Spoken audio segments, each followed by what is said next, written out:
not about power. It's not about where you come from. It's not about the size of our country. It's about love for football, love for the community. Even though it's a small island of Africa, we still have big, big dreams coming. They have a very high chance of winning as long as they believe. The whole thing? Yeah. How proud are you to be Cape Verdean right now? Very proud. Well, this is the inside story of the footballing nation that shocked the world. Cape Verde is one of the smallest countries ever to compete at a World Cup finals, but somehow they managed to stop Spain in their tracks. We're going to tell you all you need to know about Cape Verde, how they did it and what it could mean for the country. But first, do you know where Cape Verde is? No, not really. I'm sorry. I have no idea. I'm bad at geography. Off the coast of West Africa. It's Southern Africa, no? It's like Western Africa. It's an island.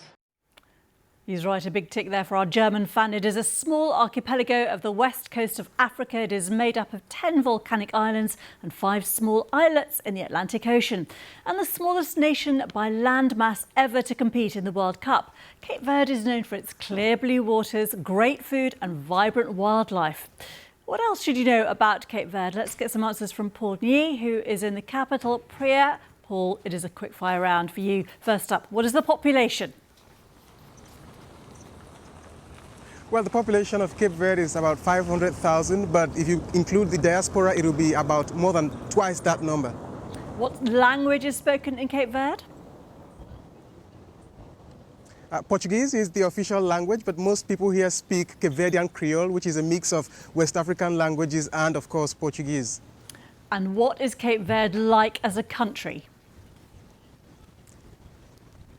Well, Cape Verde, as you did express earlier on, is an archipelago of 10 islands. It's a very great place. It's mostly a touristic destination where about 1.2 million people visit every year. Paul, stay with us. We'll be back in a moment.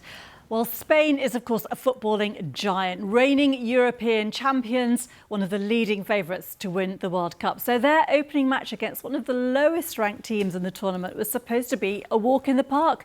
But Cape Verde had other ideas.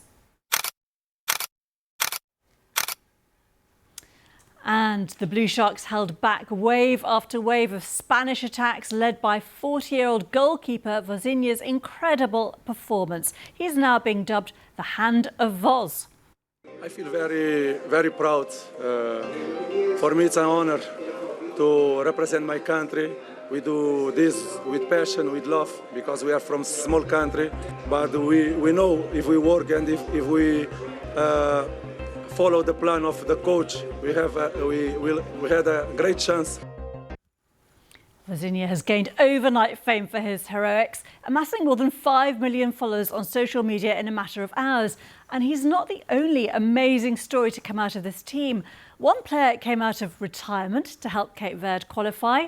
Another, Roberto Lopez, was working at a bank in Dublin whilst playing part-time for League of Ireland club Bohemians when he was recruited via LinkedIn to play for Cape Verde. He even ignored the first request to join the team because it was written in Portuguese. So let's take a look at the tactics behind the actual performance. Ollie Foster is in the BBC Sports Centre. Ollie, how did they pull this off? Well, it was in Atlanta. It's a big gambling city. I do hope that Cape Verde went down to the many casinos and put everything on red or black. The stars aligned, I think, because if you play this match again tomorrow, Spain win it. But they were pretty ineffective going forward, perhaps a little bit nervy, the Spanish, but they had 27 shots on Vozinha's goal, 7 of them on target. Vozinha was a man possessed. You've already touched on him at the age of 40. If you carried on with that interview, he basically said he was in tears afterwards. He was thinking about his grandparents who brought him up. So emotional, his story. And he was saying he's a bit sad that his mum can't be there. Expect there to be a crowdfunding situation to try and get her over for the next match. So he was the fairy tale story. You mentioned Lopez and the diaspora and how they've brought this team together. they got very, very lucky. They might have won it towards the end on the break, but they offered so little going forward, but they set themselves up brilliantly. These two defensive banks in front of an inspired keeper, coupled with Spain just getting a little bit of stage fright first time out. It seems inconceivable that the Spanish, as you say, the European champions, former World Cup winners, will not be able to make it out of this group. They will only improve. Lamine Yamal, their superstar teenager, he came off the bench for the Spanish. It was surprising that he'd actually started as a substitute. He livened things up a little bit, but Cape Verde, absolutely defiant and brilliant and resolute, pushing their luck. But these things have to go their way because the odds were stacked against them. But an amazing story, and some of those images will live with us for a long time. And this expanded World Cup, these are the stories we were hoping for. Those people who say, do the likes of Cape Verde really deserve to get there? They finished top of their qualifying group, so certainly they got there by right. But these are the stories we want, and it justifies FIFA's expansion of this World Cup to 48 teams, because Cape Verde, well, they took the spotlight and they've made some of the headlines for the next day or so. Absolutely, well done to them. Ollie, thanks so much. So what could this all mean for Cape Verde itself? A tiny nation of 500,000 people thrust into the spotlight on the world's biggest stage.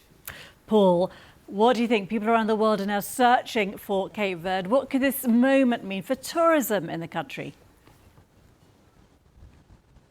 Well, it's likely that this will boost tourism because it already contributes to about 25% of GDP here in Cape Verde, and it's likely to attract international attention as well. But beyond tourism, many here believe that the Cape Verde national team could leverage its participation as well by also promoting or pushing for the development of local football back home.